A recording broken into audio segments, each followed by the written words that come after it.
All right, got some Rocky Mountain sheep coming up. It's always a little treat to see them by the road.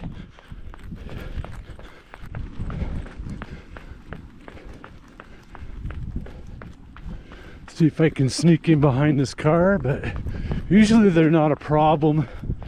They're just out by the road.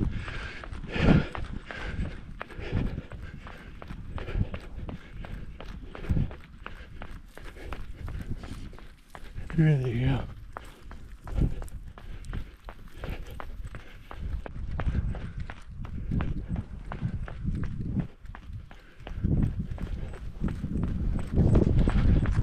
Kind of surrounded by them.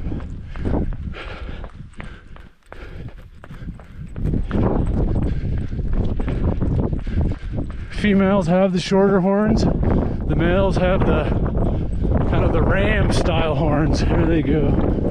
Some over there too. It's a blustery day in the hole. I've got a tailwind all the way out, and then it's going to be brutal coming back.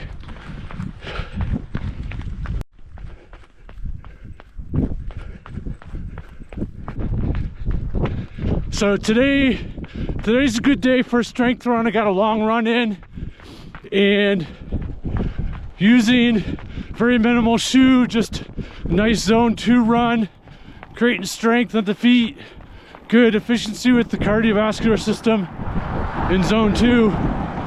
And like I mentioned, got a brisk tailwind pushing me along, and my turnaround point, I'm preparing myself for a major headwind.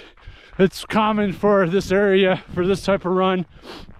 But to prepare myself, I'm just cruising along, visualizing what it's going to be when I turn around. Visualizing how I want to be strong mentally, physically. Visualizing the runner I want to be. Seeing myself deal with the headwind and the elements. Visualization is a lost art, especially on kind of the everyday athlete. Visualization is the easiest, cheapest way to create performance. When we create what we want in our head, in our mind's eye, our brain sees it as no differently as it actually is taking a place and occurring. So I have my athletes do this, preparing for their races, but I personally use visualization every morning with my coffee, visualizing how I want the day to go, seeing myself perform in my daily life, creating exactly how I want the day to go. And that also includes right now how I want this run to go when I turn around into the wind. Most elite athletes use visualization in some form or another, and I'm always shocked at how everyday age groupers, everyday athletes do not embrace this strategy that really can dictate performance. And it's kind of my passion to start to get that out there. Again, it's prolific in my life just as much as running is. And the great thing about visualization, there's really no rules. There's many ways to do it, and what's most important and most effective is how you do it. But I do have some criteria that kind of amplify the effects. And that is, while you're visualizing yourself doing something that you want to do, you're making it as detailed as possible. And you can visualize anywhere. Ideally, you want to do it in a quiet place where you can close your eyes and really focus on making a movie of what you want in your head. But again, you can do it with your eyes open. I'm doing it while I'm running. I'm creating a feeling and visualizing myself running back into the headwind and being strong, making it as detailed as possible, like hearing the wind flap my hood, feeling the searing cold against my thighs, and embracing that. I'm just anticipating everything that is going to be real once I turn around. That's what I mean by detail. So if you're visualizing a race, hear the people cheer. Smell the woods, smell the rain. Make it as detailed as you can. And then, as you're doing it as detailed as possible, after you've kind of visualized for a while and created the performance you want out of this experience, start to look for a word that describes the trait you need to perform just like you're seeing. For example, today, I'm attaching the word patience to the trait I want as I turn around. I want to have patience because this is just an easy strength run. And with the wind, with the weather, I'm going to try to probably get a little bit impatient wanting to get it over with. So my word today is patience and embrace the weather. I'm going to be fine. Be patient.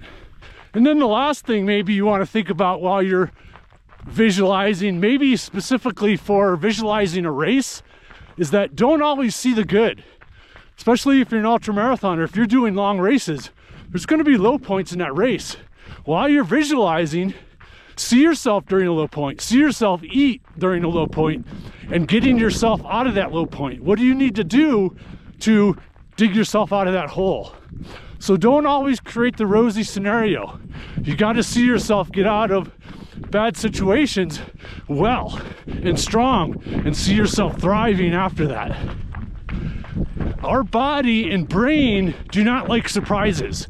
So anything that we can eliminate through visualization to take care of the surprises is going to help your performance. So I've taken care of all the surprises when I turn around up here.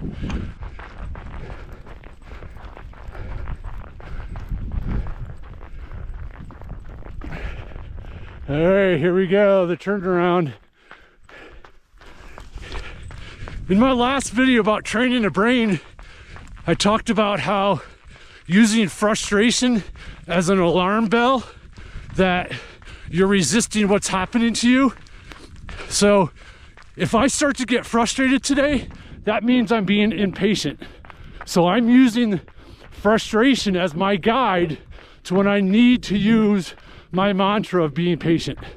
Frustration tells us a lot, and it usually means we're fighting against what's really happening. The more we fight, the harder it gets.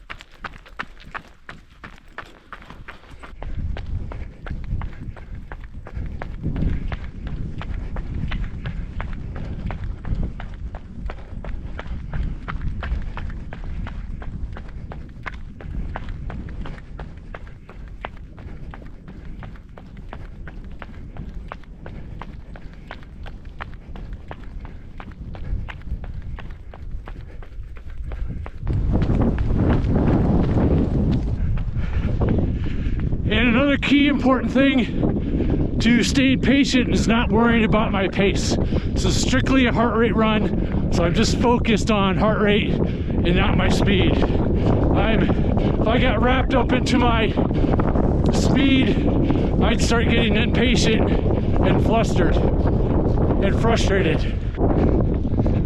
Luckily, it's not that cold. It's about 20 degrees, and we got our first significant snowfall last night in a long time, with more to come. Another trick I used today in my visualization was to visualize some of the harshest conditions I've experienced on this road, where it's been white out, twice as windy as it is today. And I just went back and reflected and relived that moment to help today feel like a piece of cake.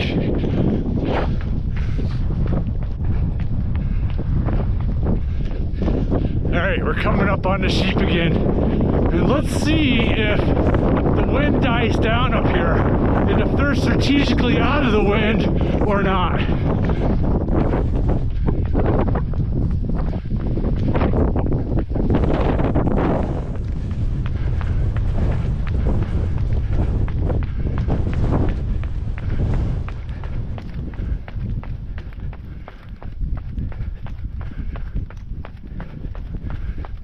Hey, wind's getting pretty mellow.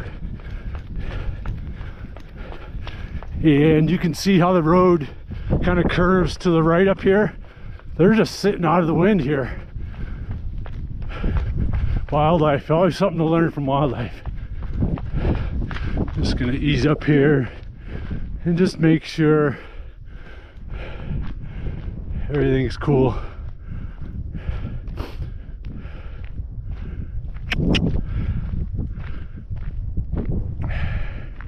Come on. You never know. Come on.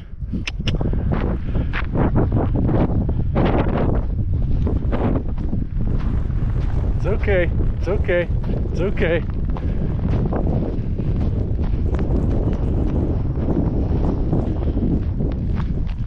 Alright, maybe one group up here. But yeah, they're all tucked in out of the wind up there. Coming up on this outcrop up here, about 24 years ago, before I moved to Jackson Hole, there was a mountain lion den. It was one of the first opportunities the public could actually watch daily life of a mom and cubs in their life. So we're gonna go past the den and you'll be able to see it. Every time I'm up here, I'm always looking to make sure, one, I could maybe see it, because that's one of my goals. I want to see a mountain lion.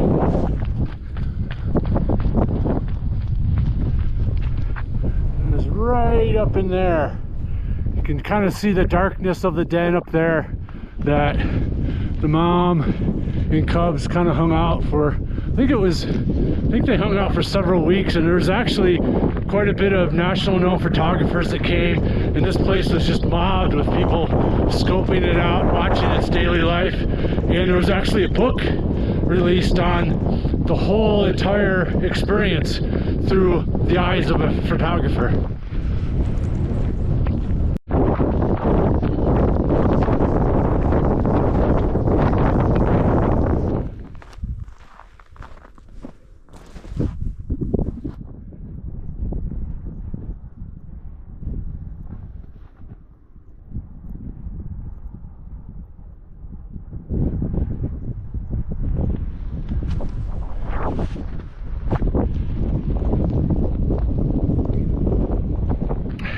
Alright, I'm out of the wind, wrapping up the last hill and the last mile, so I'm going to sign off here.